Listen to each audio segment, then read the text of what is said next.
میں ڈاکٹر اینور رضا کی جانب بھی جاؤں گی، اور ڈاکٹر اینور رضا سے ایک چھوٹا سا سوال ہے میرا، کیونکہ اگر مولا علی شیر خدا کی اگر ہم بات کریں تو یہ پہلی دفعہ نہیں تھا جو کہ ان کے اوپر حملے کی پلاننگ ہوئی، سے پہلے بھی کئی دفعہ ان کے لیے کافی پلاننگز ہوتی رہیں. تو وہ کون لوگ تھے اور کیا وجوہات تھیں جس کی وجہ سے مولا علی کے لیے اتنی مخالفت، اتنا بغض ان لوگوں کے دل میں تھا؟ دیکھیے، یہ بنو ہاشم اور بنو امیہ دو قبیلے تھے جو اسلام سے قبل، میں جو کہہ رہا ہوں اسلام سے قبل تو ظاہری جو اعلان ہوا ہے اس سے قبل کی بات کہہ رہا ہوں. ورنہ جو یہ ہاشمی خاندان ہے در حقیقت اسلام قبول کرنے والوں میں سے نہیں تھا، بلکہ یہ خود اہل اسلام اور اہل ایمان تھے، کیونکہ ابراہیم علیہ السلام کا جو دین تھا وہ اسلام پر تھے.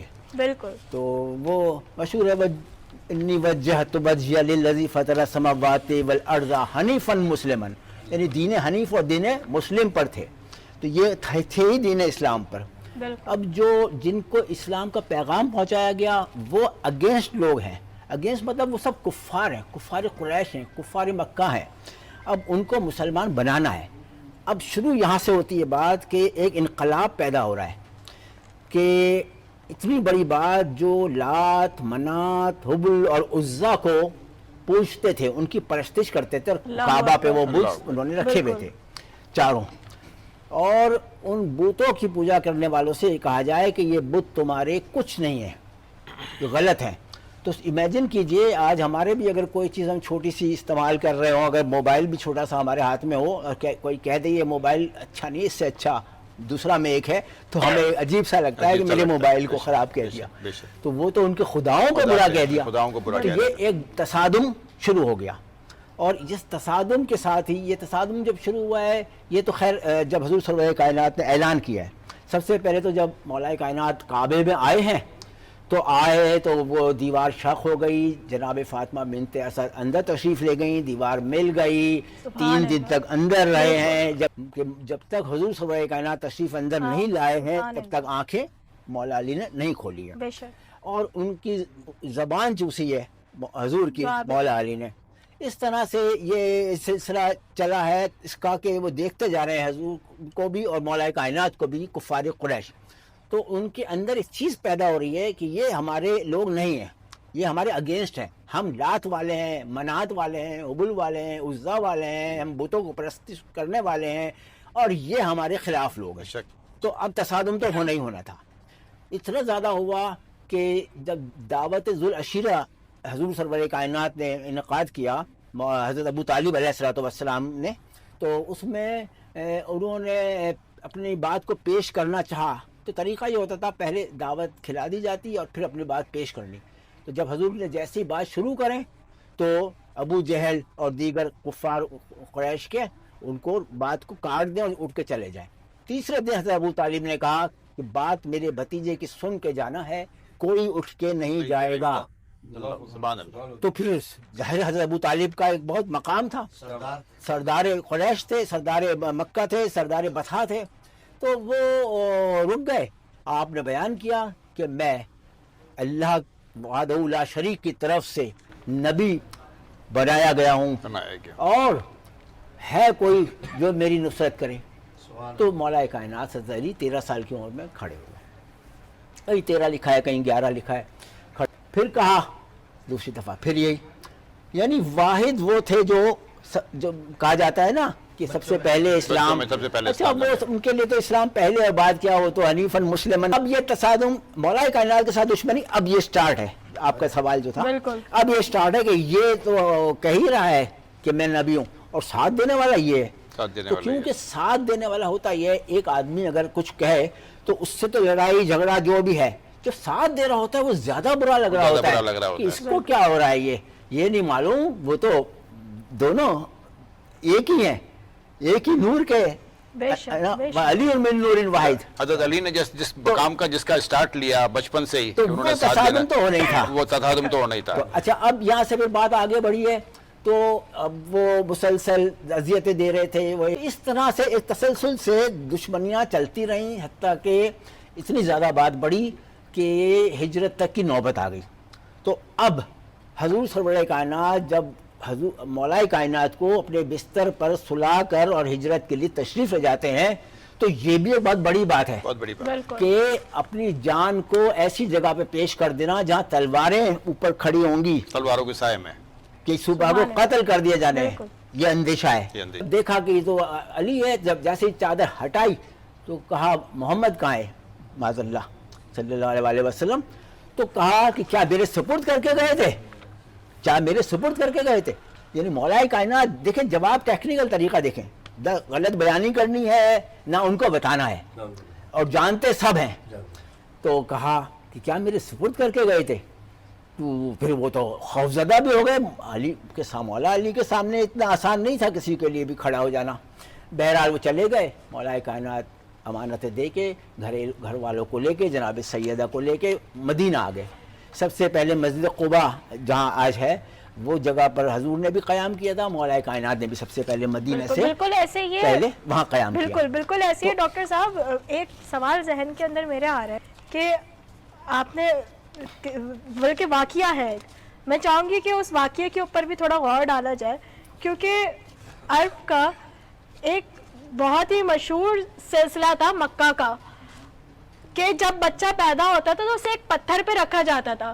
تو جب مولا علی کی پیدائش ہوئی اس پتھر پہ رکھا جاتا تھا اور لوگوں نے آوازیں دی تھی, سانپ آتا تھا ازدا, اور وہ جو حلالی ہے پہچان وہ سانپ کے ذریعے کر دیتے تھے کہ وہ سانپ کس کو ڈسے گا کس کو نہیں.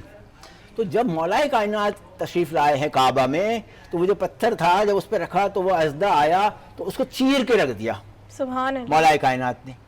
تو وہ حیدر کا معنی بھی ایک لفظ چیر دینے والا, اور وہ میں پھر آگے بعد میں شیروں کے نام اسد اور غضنفر اور زیغام اور زرغام اور حفظر عباس حمزہ حیدر سب بعد میں بتاؤں گا میں, وہ بعد میں آئے گی بات.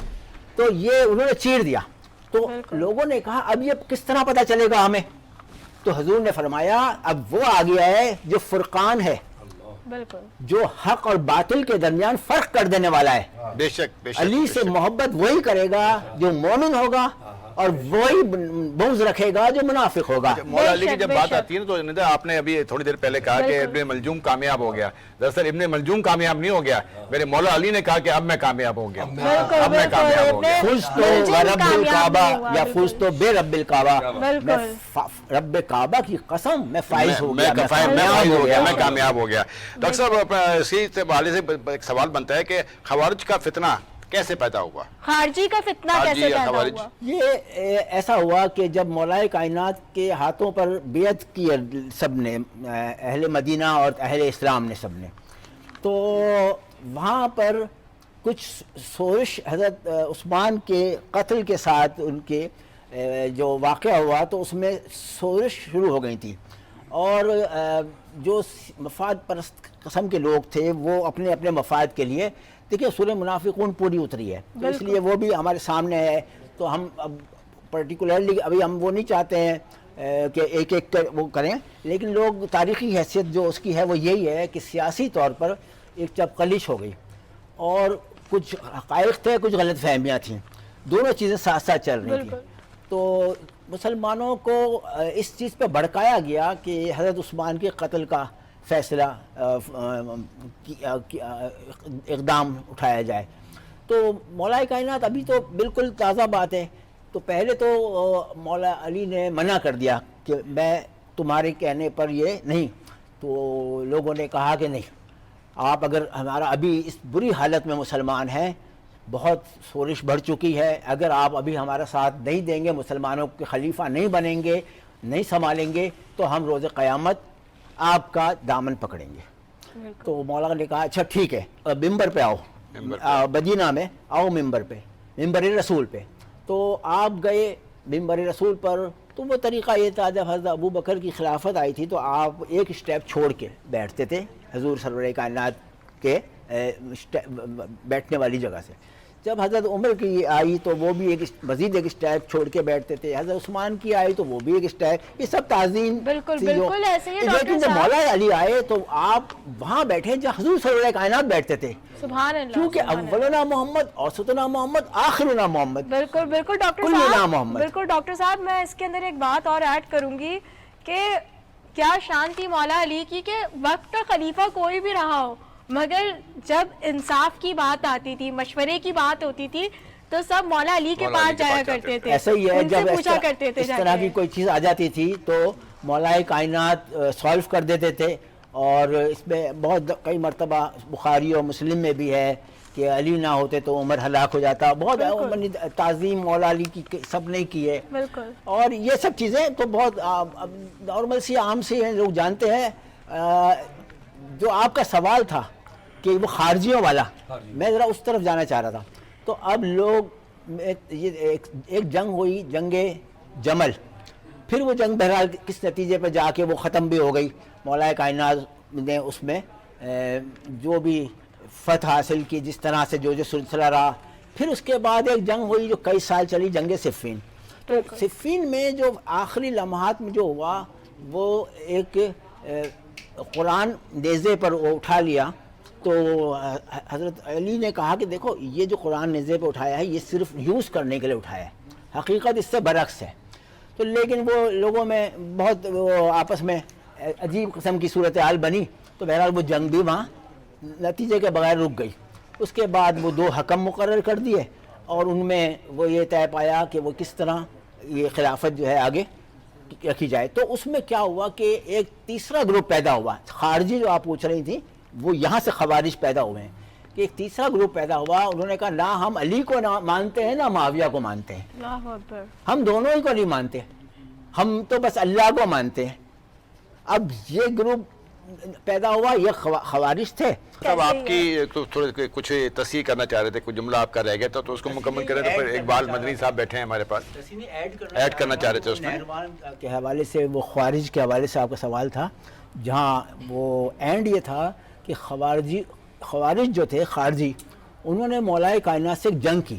اس جنگ کا نام ہے جنگ نہروان.